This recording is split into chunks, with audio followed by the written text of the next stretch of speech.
नमस्कार दोस्तों, मैं हूं Akhilesh Jat, SEBI registered research analyst. आज की इस वीडियो में मैं आपको समझाने वाला हूं मैकडी यानी एमएसीडी इंडिकेटर्स के बारे में और उसके 4 इंपॉर्टेंट एलिमेंट्स के बारे में। इस वीडियो को समझने से पहले आपको कुछ बेसिक कॉन्सेप्ट का नॉलेज होना चाहिए। आपको पता होना चाहिए मूविंग एवरेजेस क्या होते हैं, मूविंग एवरेज क्रॉसओवर का कॉन्सेप्ट, बुलिश क्रॉसओवर क्या होता है, बियरिश क्रॉसओवर क्या होता है, मूविंग एवरेज से ट्रेंड आइडेंटिफाई कैसे करते हैं, मूविंग एवरेज से ट्रेंड रिवर्सल कैसे समझ आता है। अगर आपको ये कॉन्सेप्ट ऑलरेडी पता है तो वीडियो को कंटिन्यू कीजिए, और अगर आपने ये टर्म्स पहली बार सुने हैं तो मैंने एक एक्सक्लूसिव वीडियो बनाया है मूविंग एवरेज पे, जिसमें गोल्डन क्रॉस यानी बुलिश क्रॉसओवर, डेथ क्रॉस यानी बियरिश क्रॉसओवर और साथ ही साथ मूविंग एवरेजेस से ट्रेंड आइडेंटिफाई कैसे करते हैं और ट्रेंड रिवर्सल मूविंग एवरेजेस की हेल्प से कैसे समझ में आता है, सब कुछ सिंपल और क्लियरली एक्सप्लेन इसमें किया है। आप पहले वो वीडियो देख लीजिए, उसके बाद मैकडी यानी एमएसीडी और भी आपको अच्छे से समझ में आएगा। तो चलिए शुरू करते हैं। एमएसीडी का फुल फॉर्म होता है मूविंग एवरेजेस कन्वर्जेंट डाइवर्जेंस। ये एक बहुत ही पॉपुलर मोमेंटम इंडिकेटर होता है टेक्निकल एनालिसिस के अंदर। इसे 1970s के एंड में गेराल्ड एप्पल ने डेवलप किया था। मैकडी एक मोमेंटम इंडिकेटर है जो ट्रेंड को फॉलो करता है और ऑसिलेटर फैमिली का पार्ट है। ये इंडिकेटर दो मूविंग एवरेजेस के रिलेशनशिप पर बेस्ड होता है और बताता है कि मार्केट बुलिश है या बियरिश है और प्राइस कहां जाने की प्रोबेबिलिटी ज्यादा है। साथ ही साथ ये मोमेंटम यानी कि प्राइस की स्पीड और स्ट्रेंथ को भी मेजर करता है। तो दोस्तों, मैकडी को समझने से पहले जरूरी है कि आप उसके 4 एलिमेंट्स को समझें। इसमें 4 एलिमेंट्स होते हैं। मैकडी लाइन यानी एमएसीडी लाइन, दूसरा होता है सिग्नल लाइन, तीसरा होता है अपना हिस्टोग्राम और फोर्थ जो कि जीरो लाइन। मैकडी लाइन क्या होती है? ये सबसे फास्ट मूविंग लाइन होती है। इसे कैलकुलेट किया जाता है 12 period EMA minus 26 period EMA से। यूजुअली चार्ट पे ये ब्लू कलर में दिखाई देता है और प्राइस को शॉर्ट टर्म और लॉन्ग टर्म ट्रेंड का डिफरेंस दिखाता है। Element number 2, signal line. ये कंपैरेटिवली स्लो मूविंग लाइन होती है। इसका कैलकुलेशन होता है मैकडी लाइन के 9 डेज ईएमए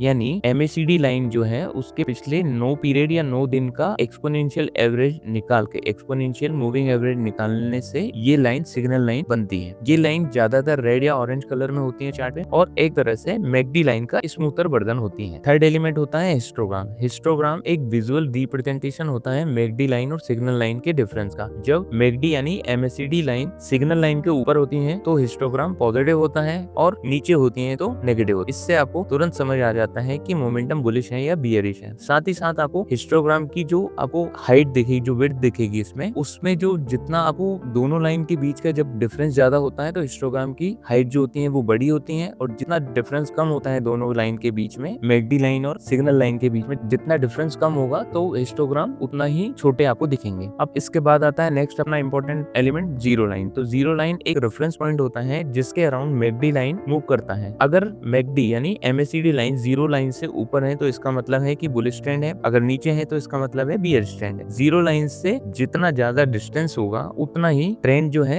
स्ट्रॉन्ग होगा। अगर नीचे की साइड में है तो बियरिश ट्रेंड स्ट्रॉन्ग है, ऊपर के साइड जितना ज्यादा दूर है तो वो बुलिश ट्रेंड उतना ही स्ट्रॉन्ग है। अब बात करते हैं इसे यूज कैसे करते हैं। सबसे पहले सिग्नल लाइन क्रॉसओवर देखना होता है। जब मैकडी लाइन सिग्नल लाइन के ऊपर क्रॉस होती है तो बुलिश सिग्नल मिलता है, और जब नीचे क्रॉस होती है तो बियरिश सिग्नल मिलता है। दूसरा इंपॉर्टेंट सिग्नल होता है जीरो लाइन क्रॉसओवर। जब McD line MACD line zero line के ऊपर क्रॉस करती है तो बुलिश ट्रेंड कंफर्म होता है, यानी मैकडी लाइन जीरो लाइन को ऊपर की तरफ क्रॉस करें तो इसका मतलब होता है कि strength in the up trend, यानी कि ये बाय सिग्नल है। और जब नीचे की तरफ क्रॉस करें तो बियरिश ट्रेंड इसमें कंफर्म होता है। मतलब McD line MACD line zero line को नीचे की तरफ क्रॉस करें, इसका मतलब होता है strength in the down trend, यानी बताता है हमें सेल सिग्नल। इन दोनों सिग्नल को अगर आप ओवरऑल मार्केट ट्रेंड के साथ कंबाइन करेंगे तो एक्यूरेसी और भी ज्यादा इंक्रीज हो सकती है। दोस्तों, अभी तक हमने देखा कि मैकडी लाइन के सिंपल और बेसिक यूज क्या होते हैं, लेकिन ये तो एकदम सिंपल यूजेस ऑफ मैकडी था। अब बात करते हैं कि एक बेहतर फिल्टर की, जिसे हम मैकडी को और भी एक्यूरेटली यूज कर सकते हैं और फॉल्स सिग्नल को फिल्टर आउट कर सकते हैं। कई बार आपने देखा होगा कि मैकडी लाइन आपको एक सिग्नल देता है लेकिन प्राइस जो है उसके अकॉर्डिंग मूव नहीं करता है, और आपको मार्केट में अगर आपने उसमें ट्रेड लिया है तो लॉस फेस करना हो। तो इसे अवॉइड करने के लिए आपको बताता हूँ एक सिंपल और पावरफुल फिल्टर की। 200 पीरियड के एक्सपोनेंशियल मूविंग एवरेज के साथ में एमएसीडी का यूज करना। सबसे पहले समझते हैं कि मैकडी फॉल्स सिग्नल कैसे देता है। एमएसीडी लाइन सिग्नल लाइन के ऊपर क्रॉस करता है और जीरो लाइन के भी ऊपर होता है, फिर भी प्राइस जो है वो राइज नहीं होते हैं, यानी एक्सपेक्टेड बुलिश मूवमेंट नहीं आता है। कई बार आपने देखा होगा कि मैकडी लाइन सिग्नल लाइन के नीचे क्रॉस करती है लेकिन प्राइस गिरते नहीं है, एक्सपेक्टेड बियरिश मूव फेल हो जाता है। जब मैकडी लाइन सिग्नल लाइन के नीचे क्रॉस करती है, जो कि एक सेल सिग्नल है, लेकिन प्राइस थोड़ा सा साइडवेज होता है और फिर अपना अपवर्ड मूव कंटिन्यू करता है। ये अक्सर होता है जब मार्केट स्ट्रॉन्ग बुल रन में होता है। अब इसका रीजन क्या है? स्ट्रॉन्ग बुल रन का मतलब होता है कि मार्केट केवल एक सीधी अपवर्ड रैली नहीं करता है, बल्कि बीच बीच में थोड़ा कंसोलिडेशन या करेक्शन फेज भी आता है और उसके बाद ही नया अपमूव आता है। यहाँ पर आप MACD के हर एक सेल सिग्नल को फॉलो करेंगे तो आप गलत ट्रैप हो सकते हैं। तो इसका सॉल्यूशन क्या है? बहुत ही सिंपल है। जब तक price 200 period exponential moving averages के ऊपर है, तब तक MACD के यानी MACD के कोई भी सेल सिग्नल को एंटरटेन मत करो, और जब तक प्राइस 200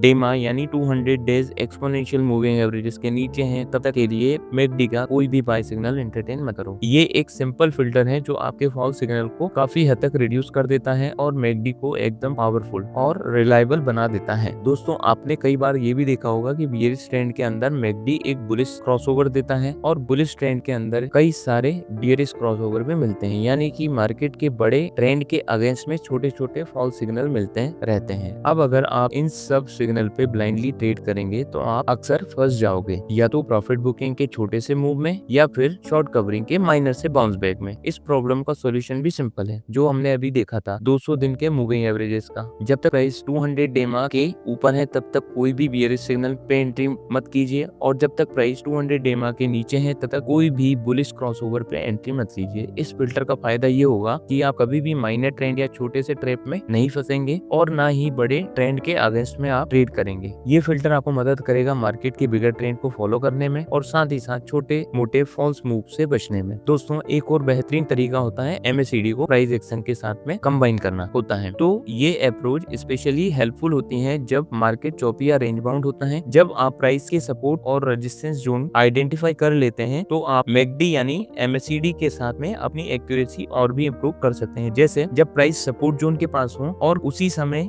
MACD की एक बुलिश क्रॉसओवर दे, तो वहां पे एक स्ट्रॉन्ग बाइंग अपॉर्चुनिटी बनती है, और जब प्राइस रेजिस्टेंस के पास में हो और MACD लाइन एक बियरिश क्रॉस दे, तो वहां पे सेलिंग का एक सिग्नल मिलता है। इससे आप सिर्फ इंडिकेटर्स पर रिलाय नहीं करते, बल्कि प्राइस के स्ट्रक्चर के साथ इंडिकेटर्स को अलाइन करते हो, और इस कॉम्बिनेशन से आपकी एक्यूरेसी और भी ज्यादा स्ट्रॉन्ग हो सकती है। तो अब समझते हैं कि इसकी लिमिटेशंस क्या होती हैं। हर इंडिकेटर्स की तरह इस पर्टिकुलर MACD यानी MACD इंडिकेटर्स की भी कुछ एक लिमिटेशंस है। सबसे पहला तो है लैगिंग इंडिकेटर है। क्योंकि MACD जो है मूविंग एवरेजेस पर बेस्ड होता है, इसलिए सिग्नल इसमें लेट मिलते हैं। रिवर्सल ऑलरेडी हो चुके होते हैं, तब MACD जो है वो कंफर्म करता है कि रिवर्सल आया है। इसके साथ ही साथ आप रेंज बाउंड या साइडवेज मार्केट में MACD बहुत सारे फॉल्स सिग्नल देता है, लेकिन इस लिमिटेशन के लिए मैंने आपको एक सॉल्यूशन बताया कि प्राइस एक्शन के साथ इसे कैसे यूज कर सकते हैं। अगला लिमिटेशन इसका ये है कि not ideal for the short term trading और स्कैल्पिंग। इंट्राडे या स्कैल्पिंग के लिए ये सिग्नल काफी स्लो हो जाता है। साथ ही साथ ये RSI या स्टोकेस्टिक की तरह ओवरबॉट और ओवरसोल्ड जोन को नहीं बताता है, सिर्फ ट्रेंड और मोमेंटम ही दिखाता है। It may give conflict signal.